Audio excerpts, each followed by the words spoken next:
yawe indarikambonze nuhagizwe y'amaraso wambiriye kera ukiza ndaje ubunjahuri yejesha y'amaraso wambiriye kera ngonje nayiganye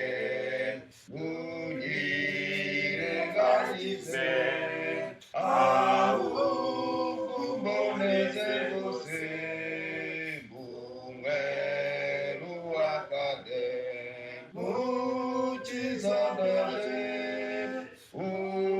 ubunjahuri yejesha y'amaraso wambiriye kera Yesu ni unkomeza ni umpagutsinda urukundo n'amahoro bisabe ngo gusa mukiza ndaje ubunjahuri yejesha y'amaraso wambiriye kera Yesu ni unkomeza ni umpagutsinda urukundo n'amahoro bisabe ngo gusa mukiza ndaje ubunjahuri yejesha y'amaraso wambiriye kera wese ndimwishimiye y'amaraso akiza yatwujuje na rurema ngo tubabana be ukiza ndaje ubunjahuri yejesha y'amaraso wambiriye kera. Ndagusenga Imana data wa twese Imana idukunda muri iki gitondo cyiza cy'uyu munsi twongeye kugushima uburyo wabanye natwe muri iri joro ukaba wongeye kuduha amahirwe atangaje yo kongera kugira muri aka kanya keza kugira ngo twongere kumva icyo ugiye kuvugana n'imitima yacu izina ryawe rihabwe icyubahiro mukiza mwiza turi mu bihe bikomeye cyane turakwinginze cyane data ubwo impanda iri kuvugirizwa umunyabyaha turagusabye kugira ngo ubwishyu byawe riheruka niriguhamagara wigishe imitima yacu kwitaba kandi mwami Imana yacu mu bushake bwawe no mu mbabazi zawe nuko ushaka yuko umunyabyaha wese wazimiriye kure yawe yagaruka mu rugo turakwinginze mukiza mwiza ugenderere imitima yacu ntabwo satani afata imitima akagenda akayibohera kure satani yarayifashe aragenda arayikingirana ashaka n'ingufuri arafunga kugira ngo bari kuzatoroka ariko urukundo rwawe nta hantu na hamwe rutagera rushaka umunyabyaha turakwinginze mwami Imana yacu kugira ngo ugenderere ubugingo bwacu twaba twarazimiriye mu byo twibwira ubwo rukundo n'ubundi wongere kuduhamagaza kugira ngo muri iki gitondo cy'uyu munsi twongere kumva kwinginga kwawe guhamagara imitima yacu natwe nitwumva uhamagara udushoboze kwitaba kugira ngo ujye kugaruka uzasabwa twiteguye muri iki gitondo cy'uyu munsi twe kugiraho umugisha umwuka wawe wera abane n'imitima yacu kandi ubwo ijambo ryawe rigiye kubumburwa muri iki gitondo umwuka wera riherekeze kandi urusheho kurisobanura twe turi abana b'abantu bapfa kandi twebwe nta nubwo dushoboye gusobanura ijambo ryawe nk'uko umugambi w'agakiza wateganijwe tuvugaho bikeya umwuka wera niwo wongera kumvikanisha neza ijambo ryawe kugira ngo mwami Imana yacu ushoboze imitima yacu gufata ibyemezo byo kukugarukira no kugendera mu bushake bwawe kugira ngo ubwo ugiye kwerekanwa uzasange twebwe muri iki gitondo cyiza ugiye kugiraho umugisha imbaraga y'ijuru yuzura imitima yacu wigisha imitima yacu guca bugufi ku birenge byawe imbabazi zawe n'urukundo utangira ubuntu aribyo bikomeza kuganiriza imitima yacu tubisabye Imana data mu izina rya Yesu amen amen amen amen amen amen munsi twongeye gushima Imana yo yongeye kuduha amahirwe atangaje, kuko iri joro tujya kuryama nta muntu n'umwe wari uzi ko ari bukanguke, ariko kubw'urukundo rw'Imana rwongeye gukabakaba buri muntu wese, aho buri wese yarari ari ku gisasiro cye, marayika w'Umwami Imana yamukanguye. None Imana yongeye gushima yuko twese twongera kurira muri uyu mwanya mwiza wo kongera gutegera amatwi ijambo ryayo. Teka ihabwa icyubahiro. Muri iki gitondo cy'uyu munsi tugiye kwigana ijambo ry'Imana. Umutwe w'amagambo tugiye kwigana uravuga ngo guhamagarwa n'Imana. Hari ikibazo ugomba kuzirikana no gutekereza muri aya masaha. Niba tugiye kwiga icyigisho kitubwira ngo guhamagarwa n'Imana, mbese wowe waba warigeze wumva ijwi ry'Imana rihamagara umutima wawe? Buri muntu wese afite umuhamagara ari mu bice ibyo ari byo byose. Urukundo rw'Imana hariho hose ruhamusanga, Imana ikamuhamagara. Iyo umunyabyaha yumvise ijwi ry'Imana rihamagara akemera kwitaba, Imana imugirira ubuntu. Izina ry'Uwiteka rihabwa icyubahiro. Isomo rya mbere ryo muri iki gitondo turabisanga mu gitabo cy'Itangiriro igice cya 3. Turasoma ku murongo wa 8. Adamu na Eva bamaze gukora icyaha, birukanywe mu rugo rwa Edeni. Bamaze kwirukanwa mu rugo rwa Edeni, Imana kubera ko ari inyarukundo iza kubashaka. Ije kubashaka si uko Imana yari iyobewe neza ibyababayeho, ahubwo Imana yaje guhamagara ishaka yuko umuntu nawe ubwe yitangirwa. Ijambo ry'Uwiteka riratubwira riti, bumva imirindi y'Uwiteka Imana igendagenda muri ya ngobyi mu mapfu ya nimusi. Wa mugabo n'umugore we bihisha hagati y'ibiti byo muri iyo ngobyi amaso y'Uwiteka Imana. Uwiteka Imana ihamagara uwo mugabo iramubaza ati, urihe? Aya magambo arakomeye cyane. Ijwi ry'Imana ryahamagaye Adamu na Eva bamaze gukora icyaha, bafashe umwanzuro wo guhunga Imana. Ariko nubwo bafashe umwanzuro wo guhunga Imana, ntabwo Imana yabaretse, yaje kubashaka. Irangije irabahamagara, irababaza ati, urihe? Arayisubiza ati, numvise imirindi yawe muri iyi ngo, ntihishwa yuko nambaye ubusa ndihisha. Iramubaza iti, ninde bakubwiye ko wambaye ubusa? Wariye kuri cya giti nakubujije kuryaho? Uwo mugabo arayisubiza ati, umugore wampaye ngo tubane niwe wampaye ku mbuto z'icyo giti ndazirya. Uwiteka Imana ibaza uwo mugore iti, icyo wakoze icyo ni iki? Uwo mugore arayisubiza ati, inzoka yanshukashutse ndazirya. Uwiteka Imana ibwira iyo nzoka iti, kuko wakoze ibyo uri ikivume kirengeje amatungo yose n'inyamaswa zo mu ishyamba zose, uzajya ugenda ukuruza inda, uzajya urya umukungugu iminsi yose y'ubugingo bwawe. Aya magambo arakomeye cyane, ndagira ngo tuze gutinda cyane kuri uyu murongo wa 15, aho Imana yavuze amagambo akomeye cyane, yavuga ati, nzashyira urwango hagati yawe n'uyu mugore no hagati y'urubyaro rwawe n'urwe, uzagukomeretsa umutwe nawe azagukomeretsa agatsitsino. Aya magambo arakomeye kandi nayo gutekerezwaho. Igihe Imana ije guhamagara umuntu amaze kuzimirira kure, ntabwo Imana umuntu amaze mu ibyiringiro byo kongera kubaho. Iyi nzoka yari imaze gukoresha umuntu icyaha, Imana yarayivumye. Ariko ijambo rikomeye cyane twasomye ku murongo wa 15 ryavuze neza yuko aya magambo akomeye cyane, nuko iri jambo ni ryo gutekerezwaho cyane, kubera yuko aho Imana yavuze amagambo akomeye cyane, avuze ngo nzashyira urwango hagati yawe n'uyu mugore. Umuntu amaze gukora icyaha yunze ubumwe na Satani. Umuntu na Satani babaye agati gakubiranije, barangije bakora ishyirahamwe ryo kurwanya Imana. Ariko Imana itanga itangazo ry'uko uwo mubano umuntu afitanye n'icyaha uzagira icyurogoya. Yatanze isezerano ry'uko Imana izashyira hagati y'umuntu na Satani urwango. Uru rwango rwagombaga gushyirwa hagati y'umuntu na Satani. Ni Kristo wagombaga kuza agatura mu muntu, aho ubushake bwo gukunda icyaha bwari buri mu muntu. Ibinyuze mu kwakira Kristo hakaza ubushake bwo kwanga icyaha burundu. Nta wundi rero wavugwaga aha ngaha mu masezerano, ni Kristo wagombaga kuza agapira ku musaraba i Karuvari kugira ngo abashe kumena umutwe urubyaro rw'inzoka, nuko urubyaro rw'inzoka rugakomeza agatsitsino urubyaro rw'umugore. Igihe Kristo yari amaze gupfira ku musaraba i Karuvari, Satani yari amukomerekeje agatsitsino, ariko umutwe wa Satani wari umaze kujanjagurika. Nta mbaraga yari agifite zo kongera kuyobora umwana w'umuntu uko ashaka, ahubwo amahirwe yose Yesu yakoze kugira ngo umuntu abone agakiza yashyizwe imbere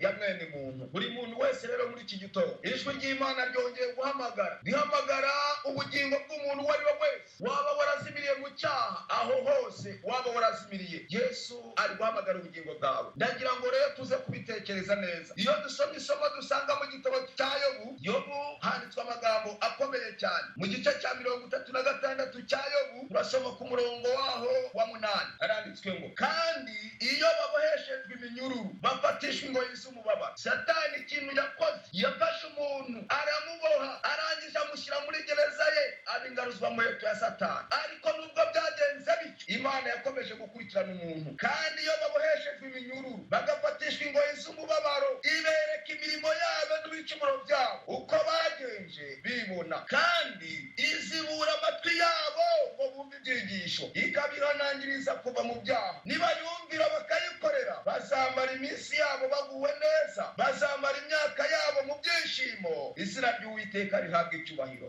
Ijwi ry'Imana yongera guhamagara ubugingo bwawe, aho waba uriho, aho waba uri ahariho hose, kugira ngo Imana ibashe kuguhamagarira kuguha ubugingo buhoraho. Ndagira ngo muri aya masaha buri muntu wese abasha gutekereza cyane kuri aya magambo. Ingingo ya mbere Imana ikora, hari ibimenyetso simusiga bijya biba ku muntu Imana ihamagaye. Ijambo ry'Uwiteka ryatubwiye ku murongo wa 9, ravuze ngo irereka imirimo yabo n'ibicumuro byabo. Iyo Imana imaze guhamagara umutima w'umuntu, intambwe ya mbere, ikintu cya mbere Imana ikora ni ukubereka ibyaha byabo. Bamara kubibona nabo ikabahamagarira kubivamo, kuko nicyo Imana iri kudushakaho. Isomo dusanga mu gitabo cy'Abaroma igice cya 8, tuhasanga amagambo akomeye cyane ku murongo wa 30. Abaroma igice cya 8 umurongo n'uwa 30. Ese ho haratubwira iki? Ndagira ngo tuze gutega amatwi twumve neza icyo Imana ivugana n'imitima yacu. Kaduhere ku murongo wa 29, haranditswe ngo kuko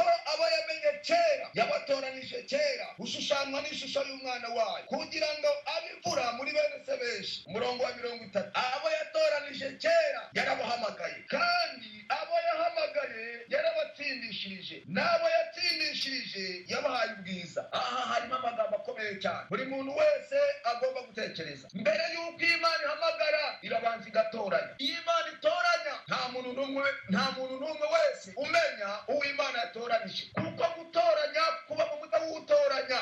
Ariko iyo Imana ihamagaye, uhamagawe kubera yuko ari we ubwe biba bireba, arabimenya ko Imana imuhamagaye. Imana iramuhamagara. Niki kiba ku muntu Imana ihamagaye? Ndagira ngo tubitekerezeho muri iki gitondo, maze nawe wibaze, mbese ijwi ry'Imana yigeze rihamagara umutima wawe? Tugiye gusuzumira hamwe ibi bimenyetso bigenda biba ku muntu Imana ihamagaye, tuze kureba niba byaragiye bitubaho. Ubutumwa bwatoranijwe umusingo wa mbere, icyigisho cya 62, icyigisho cya 62. Kubera ko mfite ubutumwa bwatoranijwe bumwe bwa mbere, turasoma ku rupapuro rwa 468, wasanga amagambo akomeye cyane. Haranditswe ngo guhamagarwa no gutsindishirizwa ni ibintu bibiri bitandukanye. Aya magambo ndagira ngo tuyatekereze neza. Guhamagarwa no gutsindishirizwa ni ibintu bibiri bitandukanye. Umuntu ashobora guhamagarwa ariko ataratsindishirizwa, ariko ntabwo byashoboka yuko umuntu yatsindishirizwa atarahamagawe. Ubwo urumva ikintu Imana ibanza gukorera umuntu mu ntambwe zibanza ziyobora umunyabyaha ku gakista, Imana iramuhamagara. Amagambo akepara,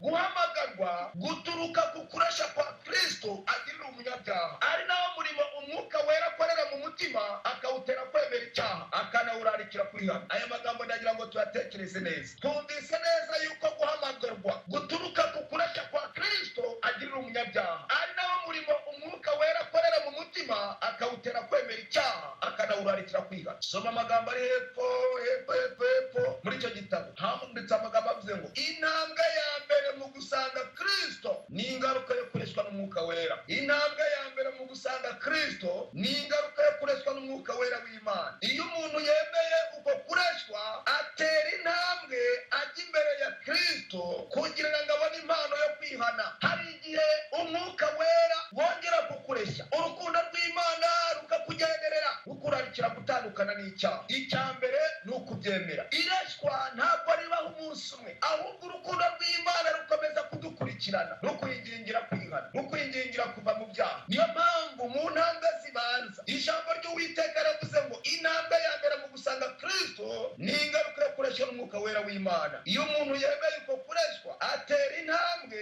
ajya imbere ya Kristo kugira ngo abone impano yo kwihana. None ndagira ngo dutekereze muri iki gitondo cyiza cy'uyu munsi, niba Imana iri guhamagara ubugingo bwawe. Hari abantu benshi baje muri uyu murimo, abandi baza mu itorero ry'Imana, kuko abantu benshi bagiye bazanwa n'impamvu nyinshi zitandukanye. Hari n'abantu benshi bagiye baza batarigeze bahamagarwa n'Imana, benshi bakaza nk'uko Yuda yaje. Muze kubyibuka, igihe Yesu yatoranyaga abigishwa be, igihe bahamagaraga, yarabahamagaraga ariko ajya kuri Yuda.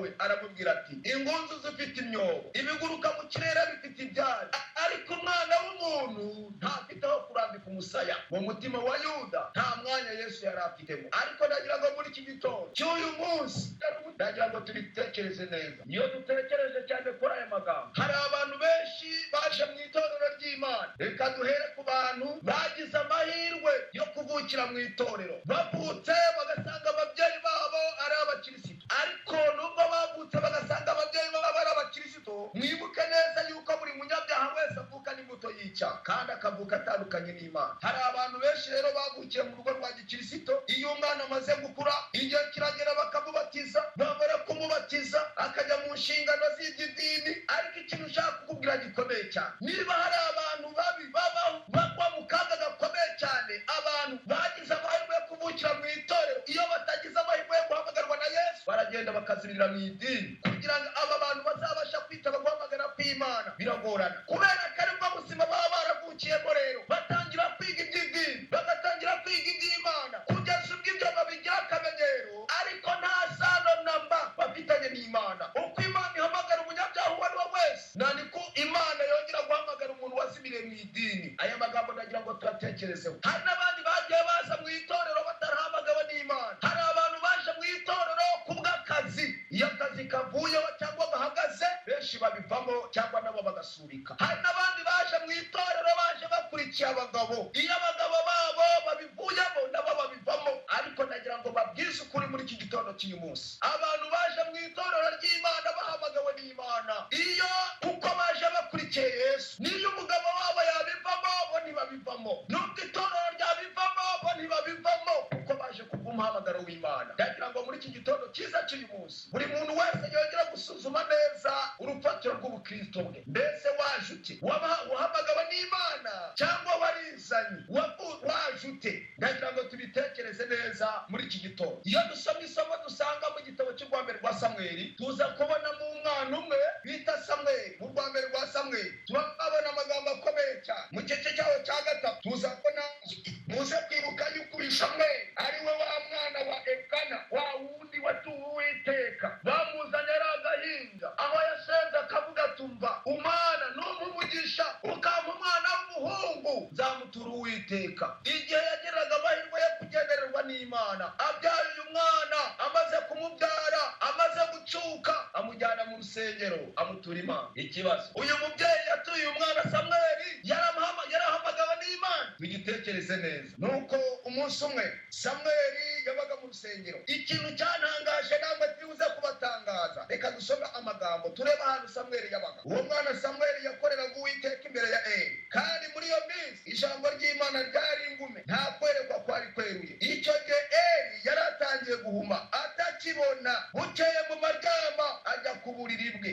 itara ry'Imana ryari ritarazima, kandi Samweli yari aryamye mu rusengero rw'Uwiteka, aho isanduka y'Imana iba. Yaba ari igitangaza gikomeye. Samweli yararagaho umutambyi yajyaga arimo intumwa, yararaga ahera aho isanduka y'Imana iba. Ikibazo, yararaga ari uwuhe? Umurongo wa 4, maze Uwiteka ahamagara Samweli, nawe ati karame, arirukanka asanga Eli, ati nditabye kuko umpamagaye. Iteka abantu bose bavukiye ku cyaha, iyo Imana ibahamagaye bakunda kumvirana. Imana yarahamagaye Samweli, aho kugira ngo yitabe Uwiteka umuhamagaye, yitaba umwana w'umuntu. Ndagira ngo aya magambo tuyatekereze. Nuko maze Uwiteka ahamagara Samweli, nawe ati karame, arirukanka asanga Eli, ati nditabye kuko umpamagaye. Eli ati singuhamagaye, subira kuryama. Nuko asubira kuryama. Uwiteka yongera guhamagara Samweli, arabaduka asanga Eli, aravuga ati nditabye kuko umpamagaye. Aramusubiza ati mwana wanjye, singuhamagaye, subira kuryama. Ariko Samweli yari ataramenya Uwiteka, kandi yari atarahishurirwa ijambo rye. Mbese aya magambo murayumvise neza? Imana ihamagara Samweli yari ataramenya Uwiteka, kandi yari atarahishurirwa n'ijambo rye. Hari abantu benshi baba mu murimo w'iyobokamana, bakaba babasha gukora neza umurimo w'Imana, ariko Imana itarigeze ibahamagara. Iyaba muri iki gitondo, uyu munsi wa none, nawe wakagombye kwigenzura ukijyamo, ukareba itangira ryawe ry'ubukristo. Mbese wowe watangiye ute? Imana yaguhamagaye cyangwa warihamagaye? Cyangwa wagize amahirwe uvutse mu rugo rw'Abadivantisite b'umunsi wa karindwi? Cyangwa wagize amahirwe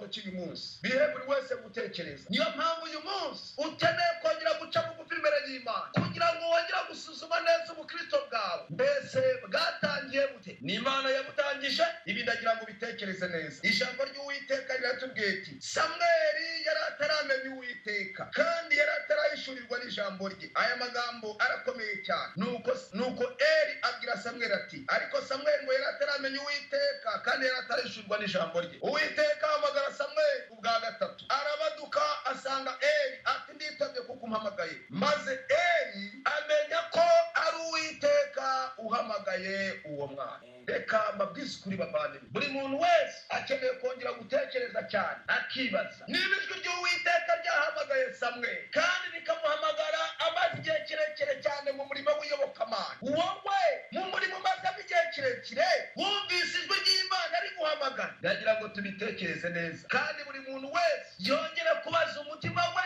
areba aho yahuriye na Kirisitu, areba aho yahuriye na Yesu kugira ngo amuhamagare. Impamvu z'ibi byigisho, impamvu ugomba kubizirikana. Amahirwe Imana yatanze y'imbabazi agiye kurangira kandi imbabazi ntizirangira. Hari abantu benshi bazasanga bafite ubuhamya bw'ibicupuri, ibyo bikazatuma abantu benshi bajya kurimbuka kandi Imana yaratanze amahirwe yo kongera kwigenzura ubwe ku giti cye. Nusanga ibyawe bituzuye, wemere uca bugufi ujya imbere ya Yesu, umwinginge umubwira ati Yesu, numvise neza ijambo ryawe, nsanze ntarigeze mpamagarwa, ariko muri iki gitondo ijwi ryawe ryongeye guhamagara umutima wanjye. Ibyo bigutere kongera gushaka Imana. Imana igira icyo ikora ubugingo bwawe. Iyo Imana ihamagaye umutima w'umunyabyaha, ikintu cya mbere Imana imukorera ndagira ngo tuze kucyitaho cyane. Iyo dusomye amagambo dusanga mu gitabo cyitwa Kugana Yesu, handitswe amagambo akomeye cyane ku ipaji ya 19. Haranditswe ngo Yesu yaravuze ati nimanikwa hejuru y'isi nzikurureho bose. Umunyabyaha akwiriye guhishurirwa Kristo, akamenya ko ari we mukiza wamanitswe ku musaraba azira ibyaha by'ab'isi. Iyo twitegereje umwana w'Imana ku musaraba i Karuvari, nibwo duhishurirwa ibiyoberana by'agakiza, maze kugira neza kw'Imana kukadutera kwihana. Ubwo Yesu yapfiraga abanyabyaha, yagaragaje urukundo rutarondorerwa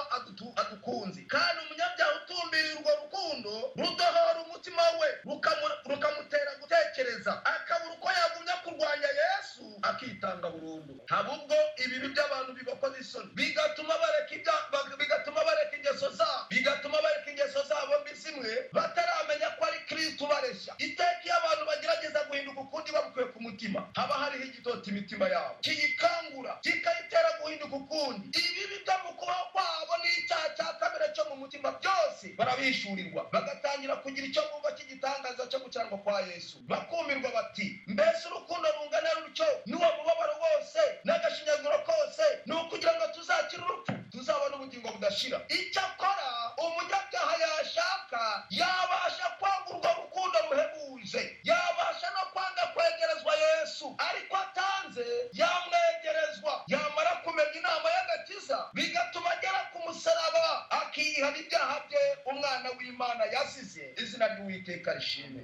Muri uku guhamagara kw'Imana guheruka, haba ijwi ry'Imana rihamagara umutima, umuntu agasobanukirwa neza n'ubuhebu bw'umutima we, akamenya neza yuko yahemukiye Imana, ibyaha bye bigahishurwa, ibyaha bye bigashyirwa ahagaragara, akibutswa abo yahemukiye n'abo yambuye, akibutsa n'abo yagiriye nabi. Ibyo bimutera kwihana, agasaba abo yahemukiye imbabazi, kandi agasaba n'abo yagiriye nabi imbabazi, agasaba Imana imbabazi. Ariko ijambo ry'Uwiteka riratubwiye ngo icyakora umunyabyaha yabasha kwanga urwo rukundo ruhebuje, yabasha no kwanga kwegerezwa Yesu. Ndagira ngo bavandimwe, urukundo rw'Imana rwakomeje kudukurikirana, na n'uyu munsi wa none ruracyadukurikirana. Imana iri guhamagara umutima wawe. Ariko reka mbabwire bavandimwe, mu banyabyaha bakomeye, umunyabyaha ukomeye unagonye Imana ni umuntu wazimiriye mu iyobokamana. Umuntu wazimiriye mu iyobokamana azi neza yuko umukristo afite ari umukristo bw'ukuri. Biragoye kugira ngo uzabwire umupasitoro wavukiye mu itorero agasanga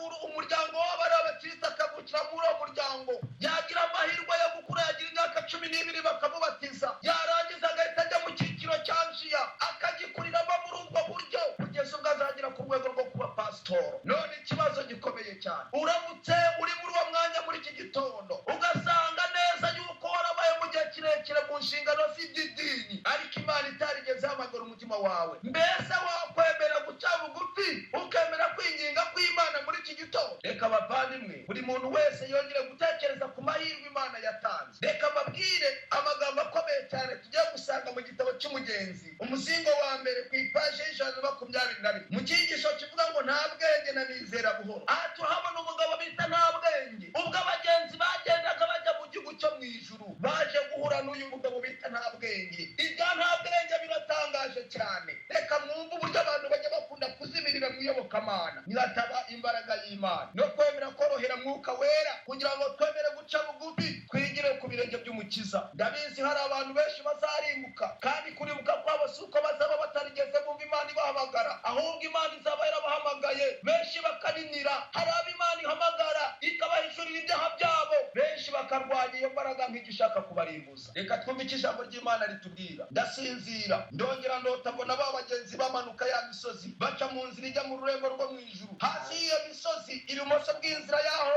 hari igihugu cyitwa Nyirandabizi. Abakristo bavukiye muri iki gihugu cyitwa Nyirandabizi kugira ngo uzababwira ko bakeneye guca bugufi nk'abandi banyabyago bashaka Imana mu bugingo bwabo, bijya bikunda kugorana. Muri icyo gihugu haturitse inzira nto y'ikigorogoro ihuye n'inzira aba bagenzi bacagamo. Mu mayira abiri bahahurira n'umusore uturutse muri icyo gihugu witwaga nta bwenge. Mukristo aramuramutsa aramubwira ati urava ukajya he? Nta bwenge ati navukiye muri kiriya gihugu ndagera mu rurembo rwo mu ijuru. Muzige neza amateka y'uyu musore. Yari yaravukiye mu gihugu cyitwa Nyirandabizi, ariko aravuze ngo ari kujya mu rurembo rwo mu ijuru kuko inzira aba bagenzi bajyanamo ihura n'inzira y'abagenzi baciye mu nzira mu buryo bw'ukuri bajya bagendamo. Amagambo ari hepfo aratubwira ati nuko Mukristo aramubaza ati wibwira ko uzinjira mu irembo ryarwo ngira ngo nugerayo uzabona ibinanirana? Nta bwenge ati nzarwinjiramo nk'uko abandi bazarwinjiramo. Mukristo ati ufite iki uzareka bakuri iryo rembo ngo bagukingurire? Nta bwenge ati nzi ibyo umwami wacu akunda, ngira ingeso nziza, nishyura umereye mu mwenda wese, ndasenga niyiriza ubusa, ntanga kimwe mu 10 cy'ibyanjye, kandi nasize igihugu cy'iwacu kugira ngo ngiyo. Mukristo ati kutija mu irembo rirasukirwa ryo muri iyi nzira, ahubwo waciye muri iyo nzira nto y'ikigorogoro. Nicyo gitumye nubwo wiyogeza ntinya yuko ku munsi w'urubanza utazinjizwa mu rurembo utazinjizwa muri urwo rurembo, ahubwo urubanza ruzagutsindira ko uri umujura n'umunyazi. Nta bwenge ati yemwe bagabo muri inzaga simbazi, mwemera gukurikiza idini y'iwanyu nanjye ndakurikiza idini y'iwacu, niringiye yuko byose bizaba byiza. Iryo rembo muvuze bose bazi yuko ari bibure cyane y'iwacu, nibwira yuko ntawe iwacu n'umwe uzi inzira igera kuri iryo rembo, kandi ntacyo bitwaye kuko dufite inzira yacu nziza ubone nziza y'ubusamo ihura n'iyi. Mukristo abonye yuko yiyita umunyabwenge yongorera byiringira ati umupfu urusha uyu kuba uwo gukira, tugenze dute? Dukomeze tuvugane nawe cyangwa tujye imbere tumusige abe yibwira ibyo tumubwiye, hanyuma duhagare tumurinde tumenye ko ahari twamufasha dukomeje kuganira nawe ayo magambo hato na hato. Aya magambo arakomeye cyane. Uyu mugabo witwa nta bwenge yari azi neza yuko ari mu nzira kuko yagiraga ingeso nziza, agasenga, agakora imirimo y'abubahamana, ariko ntabwo yari yarigeze aca mu irembo rirasukirwaho. None bavandimwe, muri iki gitondo cyiza cy'uyu munsi hari ikintu ugomba gutekereza. Aya magambo ndagira ngo dusome muri iki gitabo cyitwa umugenzi ku ipaji ya 6. Amagambo ari hasi aranditswe ngo tugisome iki gitabo twibuke yuko ari ubuhamya bwa John Bunyanduge. Ryasenga yaryamyemo akarotera mu itangiro ryacyo, niyo yanzu y'imbohe yari afungiwemo. Tujyana nawe tugerane nawe ku irembo ryo kwihana no kwa musobanuzi, kandi cyane cyane ku musaraba w'umwami Yesu duturwe umutwaro w'ibyaha, maze natwe dukomeze urugendo. Iyo nzira ni nziza cyane, kandi rero nta yindi igera i Siyoni. Haleluya! Nta yindi nzira igera i Siyoni usibye iyi nzira ica i Karuvali, ica ku musaraba. Reka mbabwire bavandimwe, nta bwenge ntabwo yari yarayinyuzemo. Ndabizi hari n'abantu benshi batigeze baca muri iyi nzira. Hari abantu benshi bagiye bakangurwa n'amarangamutima yabo, abandi bakangurwa no gusora k'ubuhanuzi, ubwoba burabafata, bumva neza yuko kurimbuka kubegereje. Ariko reka mbabwize ukuri bavandimwe, dukeneye gutekereza neza tukareba uko ubukristo bwacu bwatangiye. Dukeneye guca bugufi imbere y'Imana kugira ngo Imana igire icyo ikorera imitima yacu. Iyo dusomye amagambo akomeye dusanga mu gitabo cyitwa Inama zigirwa itorero, ayo magambo arakomeye cyane. Amagambo dusanga mu gitabo cyitwa Inama zigirwa itorero ku ipaje yaho ya 77, yagira ngo twumve ayo magambo icyo ari kutubwira. Mbese aratubwira iki? Inama zigirwa itorero umuzingo wa mbere ku ipaje yaho ya 77 tuhasanga amagambo akomeye cyane buri wese gitondo ugize amahirwe ugasobanukirwa neza yuko utigeze uhamagarwa n'Imana, ukeneye guca bugufi imbere y'Imana, ugasaba Mwuka Wera w'Imana kumurikira intekerezo zawe, ugasaba imbaraga y'Imana kugira ngo igendere ubugingo bwawe. Kukagingo kavuga ngo inama igirwa abashaka guhamirizwa ko Imana ibemera. Haranditswe ngo wabasha kumenya te ko wemewe n'Imana, jya wiga ijambo ryayo usenga, ntukaribike ngo ugire ikindi gitabo cyose usoma cyose. Icyo gitabo cyemeza umuntu icyaha, gishura inzira y'agakiza cyemi, gitera umuntu kurabuka ingorane irabagirana kandi y'ubwiza, kiguhishurira umukiza ushyitse, kandi kikaguhigisha yuko mu mbabazi ze gusa zitagira uko zingana ariho ubasha gutega guhabwa agakiza. Ntukirengagize gusengera mu rwiherero kuko aribwo mutima w'idini. Nusaba ufite umwete kandi ushishikaye, jya usaba kubonezwa umutima, jya usabana umwete ubishishikariye, usabire ubugingo bwawe kuko rupfa kandi buri mu kaga. Jya uguma imbere y'Imana ugeze aho ibyifuzo bitaronoreka bikubyarira agakiza, kandi ikihamya cyiza ni uko uhabwa kubabarirwa ibyaha, izina ry'Uwiteka rihabwa icyubahiro. Ndabinginze bavandimwe, mureke twemere guca bugufi imbere ya Yesu, tumubwire ati Yesu, ibyacu ongera ubisuzume neza, wibaze ese ubukristo bwawe bwubatse kuki? Hari abantu benshi bazarimbuka batashakaga kurimbuka, ariko kubera yuko Imana yatanze amahirwe yo kwitekerezaho, abandi ntibayahaga agaciro. Mbabwire bavandimwe, hari abantu benshi ikidodo cy'Umwuka Wera gihora kibuza amahoro umutimanama, kibereka neza yuko bari mu kaga ko kurimbuka, abandi bakaza kumvira ijwi ry'Umwuka Wera w'Imana ribararikira gukora. Reka mbabwire bavandimwe, iyo Imana ikomeza kuvugana n'umutima w'umunyabyaha igihe kirekire, uko Imana ivugana n'umuntu imuhamagara, igihe kiragera uko gukomanga n'uko guhamagara kugahindurwa ubusa, kugeza ubwo umuntu agera ku rwego rw'aho batacyumva guhamagara kw'Imana. Mbese impamvu ibitera ni iyihe? Ni uko iyo Imana ihamagara umunyabyaha akanga kwitaba. Imbaraga Umwuka Wera we yakoresheje bwa mbere ahamagara, kugenda utinda kwitaba, ni uko imbaraga ijambo ryazanye zigenda zigabanuka, kugeza ubwo igihe kizagera iryo jwi ukajya uryumvira kure. Ibyo bikazatuma ugera mu mwanya utari mwiza, bikazagutera kujya mu mwanya utakagombye kubamo. Reka mbabwire bavandimwe, iyo dusomye amagambo ari hano mu gitabo cy'uburezi, harimo amagambo akomeye cyane. Narayasomye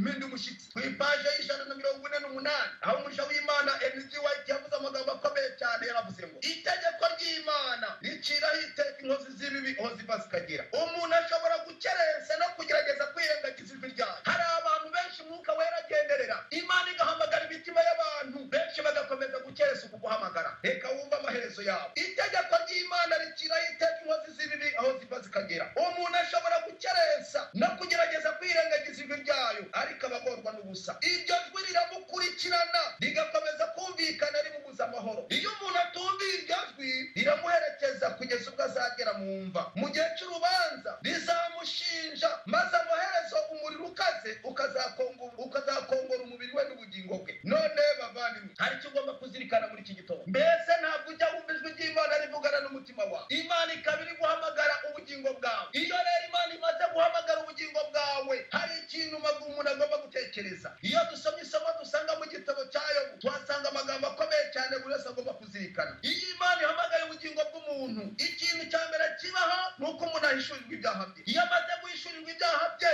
ni iki Imana ikora? Mutege amatwi mwumve icyo Imana ivuga. Mu gitabo cya Yobu hatubwira amagambo akomeye cyane. Yobu haratubwira iki? Ndagira ngo twumve icyo ijambo ry'Uwiteka rivuga. Mu gice cyaho cya 14, Yobu 14 umurongo wa 17, haranditswe ngo igicumuro cyanjye gikingiraniwe mu ruhago, n'ibyaha byanjye ubihambiriye hamwe. Aya magambo arakomeye. Iyo umunyabyaha amaze guhishurirwa ibyaha bye, Imana ifata ibyaha byawe nk'uko yabikwibukije, nk'uko wabiguhishuriye, yarangiza ikabirunda mu mufuka, yamara kurunda mu mufuka igahambira, yarangiza ikamukorera ku rutugu. Ibi nibyo bihora bituma umutima w'umuntu ubura amahwemo. Kuko nagira ngo mbabwire bavandimwe, umuntu wigeze kwikorera umutwaro w'icyaha ntabwo nzi niba yabasha kugipfobya. Ariko iyo dusoma isomo dusanga muri Zaburi ya 38 Zaburi haratubwira iki? Ndagira ngo dutekereze kuri aya magambo ku murongo wa 4. Zaburi 38 umurongo wa 4, haranditswe ngo nta hazima mu mubiri wanjye kubw'umujinya wawe, nta mahoro amagufa yanjye afite kubw'ibyaha byanjye, kuko ibyo nakiraniwe bindengeye bihwanye n'umutwaro uremereye unanira. Ikibazo, uyu mutwaro wigeze kuwikoreraho? Warawikoreye? Suzuma neza niba uyu mutwaro warawikoreye, kuko nta muntu n'umwe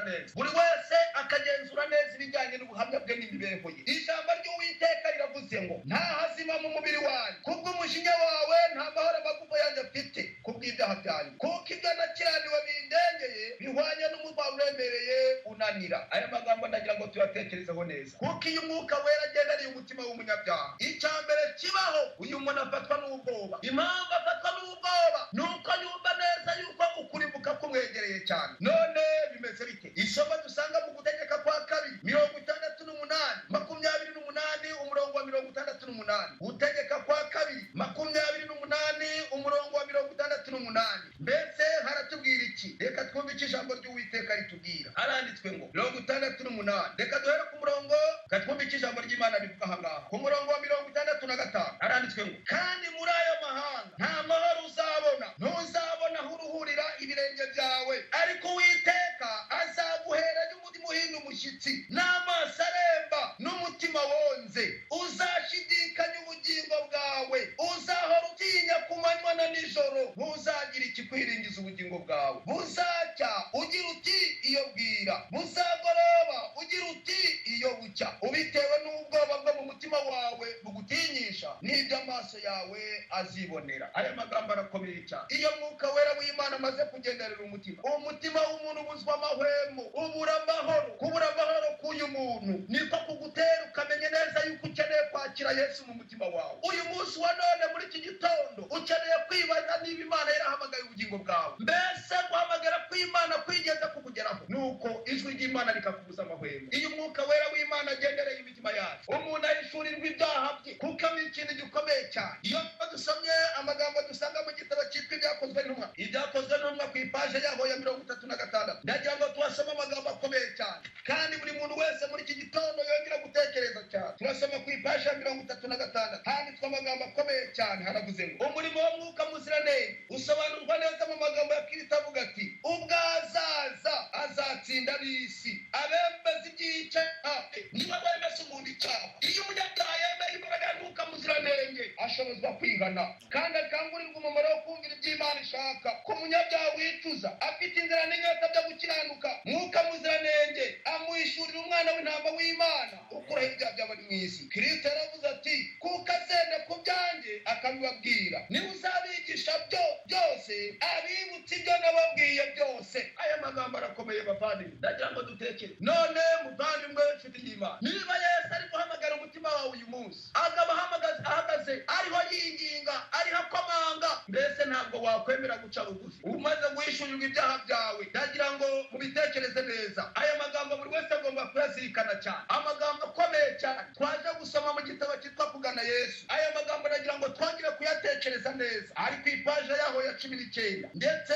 turahindura no ku ipaje ya 20. Havuze hati habubwo ibibi by'abantu bibakoze isoni, bigatuma bareka ingeso zabo mbi bataramenya ko ari Kristo ubareshya. Iteka iyo abantu bagerageza guhinduka ukundi babukuye ku mutima, haba hari igitotsi imitima yabo ikikangura kikayitera guhinduka ukundi. Ibibi byo mu kubaho kwabo n'icyaha cya kamere mu mutima barabishurirwa, bagatangira kugira icyo bumva cy'igitangaza cyo gukiranwa kwa Yesu. Bakumirwa bati mbese urukundo rungana rutyo n'uwo mubabaro wose n'agashinyaguro kose ni ukugira ngo tuzakire urupfu tuzabona ubugingo budashira. Icyakora umunyabyaha yashaka yabasha kwanga urwo rukundo ruhebuje, yabasha no kwanga kwegerezwa Yesu, ariko atanze yamwegerezwa. Yamara kumenya inama y'agakiza bigatuma agera ku musaraba akihana ibyaha bye umwana w'Imana yazize. Mu magambo ari hepfo, umwuka wera w'Imana, umwuka w'Imana ubeshaho ibyaremwe niwe utota imitima y'abantu, niwe utota imitima y'abantu ukayitera kugira akaya k'ibyo bakennye. Ibyo muri iyi si bajyaga bakunda nibihe bikibasha kunyura imitima yabo. Umwuka w'Imana abahendahendera gushakashaka gusa ibyabazanira amahoro n'ihumure, aribyo mbabazi za Yesu n'umunezero uzanwa no kwera. Izina ry'Uwiteka rishimwe. Reka muri iki gitondo cy'uyu munsi buri muntu wese yongera gutekereza neza ubwo Imana iri guhamagara imitima. Iyo umuntu amaze guhamagarwa, iyo amaze guhishurirwa ibyaha bye,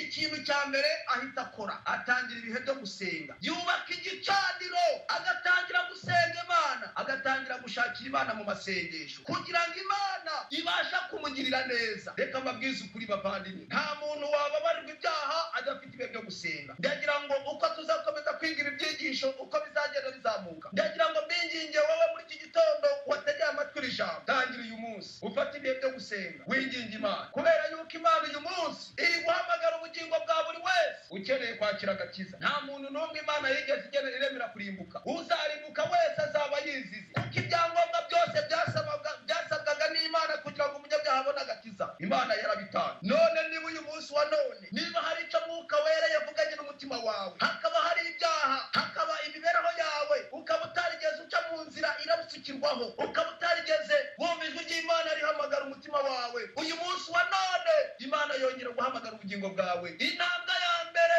yo guhamagarwa n'Imana ni uguhishurirwa ibyaha byawe. Iyo tuvuze ingingo yitwa guhishurirwa ibyaha, hari abantu benshi bagenda babitekereza mu buryo bwinshi, abandi bakabitekereza ukundi, kubera yuko ibyaha umuntu aba yarakoze, aba yarabikoze akabyibagirwa. Icyo Umwuka Wera akora, atangira kubimwibutsa uko yagiye abikora. Ibyo bigutera kongera gutekereza neza, bikagutera kubyihana. Iyo rero Umwuka Wera w'Imana kwibukisha ibyaha byawe, ugasobanukirwa neza yuko wahemukiye Imana, bigutera guca bugufi, ugafata ibihe byo gusenga, ugatangira kwatura abo wahemukiye, ugatangira kujya imbere y'Imana, ukinginga Imana, ukayisaba kukubabarira ibyaha. Niyo mpamvu muri iki gitondo ijwi ry'Imana riraguhamagara. Iyo dusomye isomo dusanga mu butumwa bwiza bwanditswe na Yohana, igice ni icya 3, umurongo waho ni uwa 16, hari amagambo akomeye cyane ahamagara buri wese. Yohana igice cya 3 umurongo wa 16 haranditswe ngo, kuko Imana yakunze abari mu isi cyane, byatumye itanga umwana wayo w'ikinege, kugira ngo umwizera wese atarimbuka, ahubwo ahabwe ubugingo buhoraho. Aya magambo arakomeye. Imana, kuko Imana yakunze abari mu isi cyane, byatumye itanga umwana wayo w'ikinege, kugira ngo umwizera wese atarimbuka, ahubwo ahabwe ubugingo buhoraho. Iri somo ryitwa kwizera tuzarigarukaho. None turibaza tuti, niba Imana yaratanze umwana wayo Yesu Kristo akaza gushaka umuntu wazimiye. Iyo dusomye aya magambo mu gitabo cyitwa Uwifuzwa ibihe byose, ni mu cyigisho cya 34 cyitwa Irarika, haranditswe ngo, aya magambo arabwirwa umuntu uwo ari we wese, naho umutimanama wabo wabibabwira bakabyemera cyangwa se ntibabyemere. Abantu bose bararushye kandi bararemerewe n'imitwaro bashobora gukurwaho na Kristo wenyine. Umutwaro wacu urusha indi yose kuremera ni icyaha, hatagize ubutabazi butugezwaho, uwo mutwaro uzaduhitana. Ariko utigeze kumenya icyaha yagiye mu cyimbo cyacu. Uwiteka yamushyizeho gukiranirwa kwacu, yamushyizeho gukiranirwa kwacu, yikoreye umutwaro w'ibyaha byacu, azakura ubwo buremere ku ntugu zacu zirushye, azaduha uburuhukiro. Azikorera umutwaro w'amaganya yacu n'imibabaro yacu, adufite ku mutima we. Kandi aturarikira kumwikoreza amaganya yacu yose. Izina ry'Uwiteka rishimwe. Reka bavandimwe, muri iki gitondo cyiza cy'uyu munsi, buri muntu wese yongera kumva neza guhamagara kw'Imana. Imana irashaka ubugingo bwawe, kandi ndagira ngo ukimara kumva aya magambo, ukimara kumva neza yuko Imana iri guhamagara umutima wawe, ijuru iraguhamagarira gufata ibihe byo gusenga. Uyu munsi wa none ugafata umwanzuro, ugaca bugufi imbere y'Imana, ugatangira uyu munsi ugashyira mu bikorwa icyo ijambo ry'Imana ritubwira. Reka babwire bavandimwe, umuntu agifata umwanzuro wo gutangira guca bugufi imbere y'Imana, Mwuka Wera akorana n'imyanzuro umuntu afashe. Reka dusome aya magambo mu gitabo cyitwa Ubutumwa ku basore. Mbese aya magambo arakomeye cyane. Aya magambo katuyasome mu gitabo cyitwa Ubutumwa ku basore, ku ipaje yaho ya 95. Mbese ibi ndagira ngo muze kubitekerezaho neza. Abantu bose bararushye kandi bakeneye bikoreye umutwaro w'ibyaha, bakeneye guturwa na Kristo wenyine kugira ngo babashe kuruhuka. Mu gitabo cyitwa Ubutumwa ku basore, paje ya 95, hari amagambo akomeye cyane. Ni mu cyigisho kivuga ngo imibereho idesha, haranditswe ngo, amahoro azanwa no kwishingikiriza ku mbaraga z'ijuru. Uko umuntu yihutira gufata icyemezo cyo gukora akurikiza umucyo yahawe, niko Mwuka Wera mwongerera umucyo n'imbaraga biruseho. Ubuntu bw'Umwuka Wera utangirwa kugira ngo bukorane n'icyemezo umuntu yafashe. Aya magambo arakomeye cyane. Ubuntu bw'Umwuka Wera butangirwa kugira ngo bukorane n'icyemezo umuntu yafashe, ariko ubwo muntu nibusimbura ko umuntu agomba gushyira ibyo yizera mu bikorwa. Kugera ku ntego mu mibereho ya Gikristo bishingiye ku kwakira umucyo Imana yatanze, maze umuntu akawugira uwe. Reka mbinginge bavandi, muri iki gitondo ufata umwanzuro wo kongera gufata ibihe byo kongera kwihererana n'Imana. Niba Imana itanze amahirwe yo gufata ibihe byo gusenga kugira ngo winginge Imana igira icyo ikora mu mutima wawe. Tangira uyu munsi. Igihe dufite ni iki ngiki, nta kindi gihe kindi wiragiriza. Igihe cyo gufata umwanzuro ni iki. Ubutumwa bwatoranijwe umuzingo wa mbere ni mu cyigisho cya 52. Ngiye gusoma ku rupapuro rwa 410, ariko muze kumenya ko igitabo nkoresha ari kimwe cya mbere, muze kubizirikana. Niyo mpamvu ndi kubanza kuvuga umutwe w'icyigisho. Kiravuga ngo ni iki inzira ishobora guhesha umuntu agakiza itari iyo. Ntacyo umuntu abasha gukora, ntacyo mubasha gukora mutamfite. Niko Kristo yavuze. Muri Kristo wenyine gusa niho hari amasoko y'ubugingo ashobora kubeshaho kamera muntu, agahindura ibyo akunda, akerekeza ibyifuzo byo mu ijuru. Iyo kamera Mana na kamera muntu bihuye, Kristo amurikira ibitekerezo, maze ubutunzi bwe bubeshaho akabihererekanya umwete umutima wapfire mu bicumuro n'ibyaha. Iyo intekerezo zireherejwe munsi y'umusaraba w'i Karuvari, amaso y'umuntu nubwo atabona neza asobanukirwa Kristo amanitswe ku musaraba akojeje isoni, aribaza ati kuki yapfuye? Ni ingaruka z'icyaha. Icyaha ni iki? Ni ukwica amategeko, maze amaso agahumukira kwitegereza kamere ajya kuri icyaha. Amategeko yishwe ntashobora kuba baruyacumura. Ni umwigisha wacu aduhishuriye igihano. Umuti urihe? Amategeko atwerekeza kuri Kristo wamanitswe ku musaraba, kugira ngo aho umuntu waguye gukiranuka kwe, kuko ari umunyabyaha, maze akamushyira se yambitswe gukiranuka kwe. Izina ry'Uwiteka rishimwe. Reka bavandimwe, muri iki gitondo cy'uyu munsi wowe ukurikiye ijambo ry'Imana, ufate ibihe byo gutangira. Ndagira ngo tuze gusoreza kuri aya magambo aboneka mu butumwa bwatoranijwe umuzingo wa mbere mu cyigisho cya 50. Ndasoma ku rupapuro rwa 400. Hari amagambo avuze ngo mbese umutima wanyu urabikeneye. Urumva ushaka gutangira ibihe byo kubana n'Imana? Urumva umutima wawe ukeneye gufata ibihe byo gushaka Imana? Dore icyo ijambo ry'Uwiteka ritubwira. Mbese umutima wanyu urabikeneye? Mbese mufite inzira n'inyota byo gukiranuka? Niba ariko biri, kizaba ari igihamya cy'uko Kristo akorera mu mutima yanyu kugira ngo abatere mu bwo bukene, maze mumushake munamusabe kugira ngo abakorere ibintu mutakwishoboza mwe ubwanyu, akoresheje impano y'Umwuka Wera. Umwami aratanga inama imwe. Niba mufite inzara y'ubuntu bwe, mukaba mwifuza inama ye n'urukundo rwe, aravuga ati musabe. Ayo magambo arakomeye cyane bavandimwe. Niba nawe wumva ufite inzara, ukaba ukeneye kwemera inama za Kristo, ikimenyetso kigaragaza neza yuko ukeneye neza izi nama Imana imaze gutanga, ni uko ugiye gutangira gusaba. Mwifuza inama, aravuga ati nimusabe. Mu gusaba muzaba mwerekanye yuko hari icyo mukeneye, kandi muzahabwa niba musabana kwizera. Uwiteka yarabyiyemeje, ntazahinduka ku cyo yavuze. Nimwumva kandi mukamenya ko muri abanyabyaha, ibyo bizaba bihagije gusabana kwiyoroshya. Umuntu nimuhebye, ibyangombwa bisabwa kugira ngo musange Imana si uko mubabera, ahubwo ni uko musaba Imana kubahanaguraho icyaha cyose no kubezaho gukiranirwa kose. None kuki mwavuga kuzarira? Aya magambo arakomeye cyane. Kuki mutashikama ku ijambo ry'Imana ngo muyibwire muti dore Uwiteka ndakwihaye, nta kindi nakora? Reka muri iki gitondo cyiza cy'uyu munsi, buri muntu wese wakurikiye ijambo ririmo guhamagara kw'Imana, ufata umwanzuro wo kwihimana. Kandi bavandimwe, ubwo turi mu bihe bigoye, kandi tukaba tugiye kugera ahantu inzira igiye kwifunga neza, abantu bose badafite ubuhamya butuzuye, ndabizi ibyabo bizarangirira mu nzira. Niyo mpamvu Imana yongeye guhaguruka ijwi ry'Imana ivugiriza induru umunyabyaha, kugira ngo umunyabyaha yemere guca bugufi imbere y'Imana, yongera kugenzura neza ubuhamya bwe, areba isano afitanye n'Imana, yibaza ati mbese naciye mu nzira inyurwamo n'abagenzi? Iki ukibaze neza. Ndagira ngo nsubire muri aya magambo, niyo ya nyuma ngiye gusoma, twasomye mu gitabo cy'umugenzi ku ipaje yaho ya 8. Ndagira ngo wumve neza iki ijambo ry'Imana ritubwiye. Noneho uyu munsi wa none utangire inzira ijya mu gihugu cyo mu ijuru. Ku ipaje ya 6 niho tugiye gusoma. Ku ipaje ya 6 niho tugiye gusoma mu gitabo cy'umugenzi umuzingo wa mbere. Haranditswe ngo tugisome iki gitabo, twibuke yuko ari ubuhamya bwa Jonyi Bunyanduge, ryasenga yaryamyemo akaharotera. Mu itangiro ryacyo niyo yanzu y'imbohera afungiwemo. Tujyana nawe, utega amatwi mwumve, tujyane nawe, tugerana nawe irembo ryo kwihana no kwa musobanuzi, kandi cyane cyane ku musaraba w'Umwami Yesu duturwa umutwaro w'ibyaha, maze natwe dukomeze urugendo. Iyo nzira ni nziza cyane, kandi rero nta yindi igera Siyoni. Reka dutangire uyu munsi, utangire iyi nzira, kuko niyo nzira yonyine igera Siyoni. Reka muri iki gitondo cyiza cy'uyu munsi Imana iduhe umugisha. Wowe wumvise neza iri jambo, ukaba ufashe umwanzuro, Mwuka Wera akaba agiye gukorana n'umwanzuro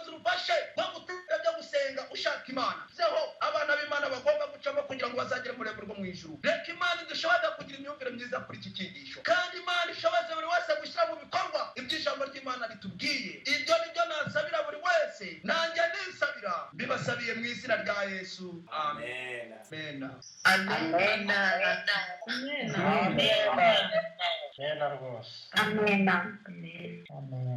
Amen. Reka dusenge Imana. Data wa twese, Imana idukunda, muri iki gitondo cyiza cy'uyu munsi turagushimye kuko uduhaye umugisha. Bari badusuzuma ibyacu neza n'ubuhamya bwacu kuko wari uhamagara imitima yacu. Turagusabye Mwana, uturinde kwigira ba nyirandabizi, ahubwo twigishe guca bugufi nk'abandi banyabyaha bose. Duhe guca bugufi ku birenge byawe kugira ngo Mwuka Wera yongere kurondora imitima yacu n'ubyo twagiye tuguhemukira, nuko Mwuka Wera natwibutse ibyo twakoze udushoboze kubyemera kandi tubikwaturire. Muri uyu munsi wigisha imitima yacu kujya mu cyumba, ubona twagiye duhisha, hari n'amabanga twagiye duhisha inshuti zacu, hari n'amabanga twagiye duhisha abatubana nabo, ariko muri uyu munsi dufashe icyemezo cyo kukubwira ibyacu byose. Turakwinginze Mwana, ugendere ubugingo bwacu kuko uzi imitima yacu, ujye uturinda kukuryarya, ahubwo dushoboze kukwatura nk'uko turi. Muri iki gitondo turakwinginze Mwana, kugira ngo ugendere imitima yacu, kandi kubera ko turi mu gihe kiri gusoza amateka y'ubuhanuzi, uturinde kuragiriza, ahubwo ugiye gufata icyemezo cyo kukugarukira. Reka muri iki gitondo cy'uyu munsi uha umugisha abantu bumvisha ijambo ryawe, kandi uha umugisha abantu bafashe umwanzuro wo gushyira mu bikorwa ijambo ryawe. Reka muri iki gitondo cy'uyu munsi kugira umugisha, imbabazi zawe n'urukundo utangira ubuntu bibane n'imitima yacu, tubisabye mu izina rya Yesu. Amen. Amen. Amen.